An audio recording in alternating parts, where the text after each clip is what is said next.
I'm joined here by the other star of the film, Jonah Hill. Thanks for being here with us. Boston, you just threw out the first pitch. What was that like? It's crazy, yeah. I love Boston. I just threw out the first pitch at the Red Sox game, which is a pretty incredible honor, and it was fun. It was scary. I practiced for a week ahead of time to make sure I could nail the throw and not look like a wuss. You know? I was just like, I don't care if I overthrow it. I just want it to not underthrow it. But I got it right dead center into his glove, so I was excited. Very cool. Yeah. Now, you're originally from L.A., correct? Yeah, and Los you moved Angeles. to New York for college. Yes.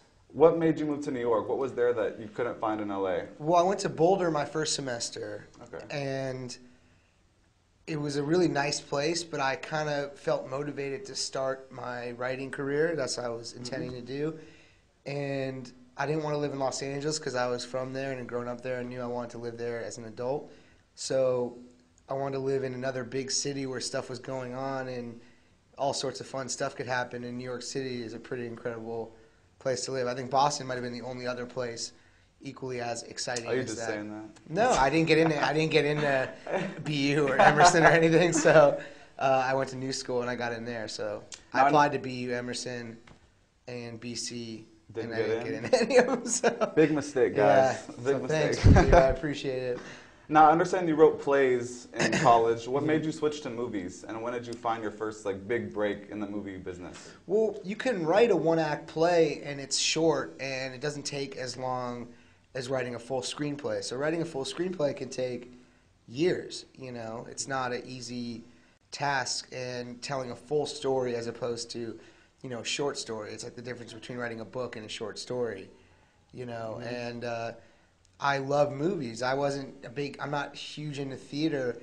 I just thought that was a good way to get my voice across without having to get cameras and lighting equipment and film equipment, and you could just throw it up on a stage somewhere, you know. And you get to work with the coolest comedians, Adam Sandler, Russell Brand, Seth Rogen, everybody. How do you get all these movies? How do you get into them? How do they get into them? They get to work with me. You can look at it that way. Now, do you think you play... No, I was kidding. Okay.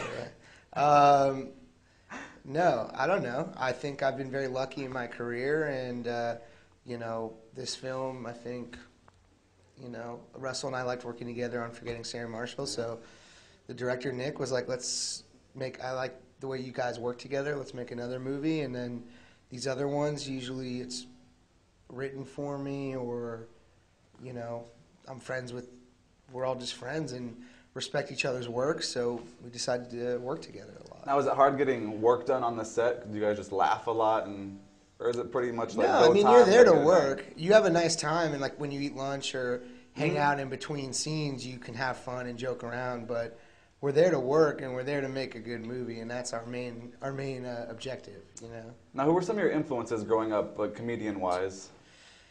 Comedian, I mean, it's a weird word because I'm not a comedian. I'm not a stand-up comedian, you know.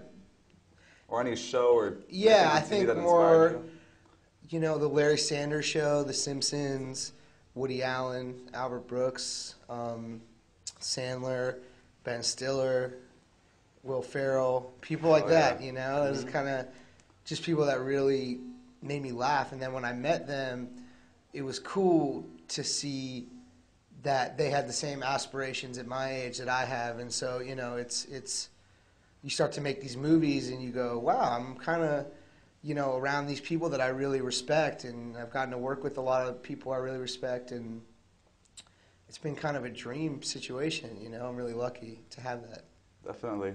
Now, you're a writer and producer as well. What do you prefer, acting or being behind the scenes and actually getting to see your work on the big screen?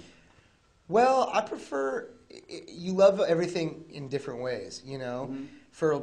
I was a producer, writer on Bruno. Did you see that movie, the Sacha Baron Cohen movie? So I didn't act in a frame of that movie. I was just a producer and writer. So for me, it was really cool because Sacha's one of my heroes. The Ali G show, and when I was in college at New School, we used to watch it every day, obsessed with it.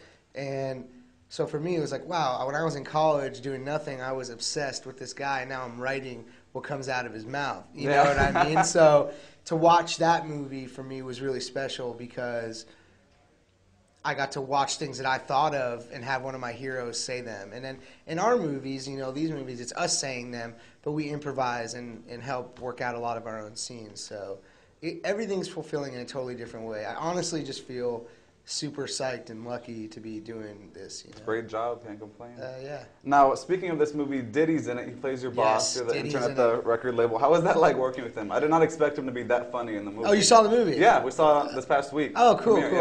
Yeah. Diddy is hysterical in the movie, I think. Wouldn't you say? Oh, yeah. It's pretty funny. I wish I had in the your movie. job. Yeah. Well, Sean or Diddy or Puffy or whatever you want, whatever to call him. I asked him, say, what do you want me to call you? He said Sean, so I call him Sean. I don't want to sound First name pretentious and basis just now. say like Sean. Well, he called me because he had heard about the role, and he's like, can you help me get the part? And I said, well, you got to come audition for us. And he flew himself out and he auditioned, and a lot of really great actors auditioned, and he just genuinely was the perfect guy for the part. And he kept calling me, being like, hey man, make sure help me get the part. And I was like, we'll see. But he genuinely deserved the part, and he's hilarious in the movie, and we become buddies. And he's actually, he has this tough guy persona, and I think he really deconstructs that in a hilarious way in this movie. But he's one of the most successful guys in entertainment. He's a really smart, funny, cool guy. Now, if I wanted to be an intern with Diddy, can I use you as a reference?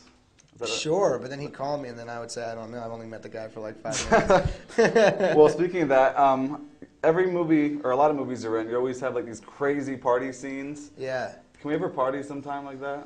I'm just curious. Can you and I ever party like that? I think that's on my bucket list before I die. Oh, really? Yeah, okay. the party with Jonah Hill. If it's that important to you, then Yes. yes. If any of you guys at BU have a good party for me to go to, tonight's my last night, let me know.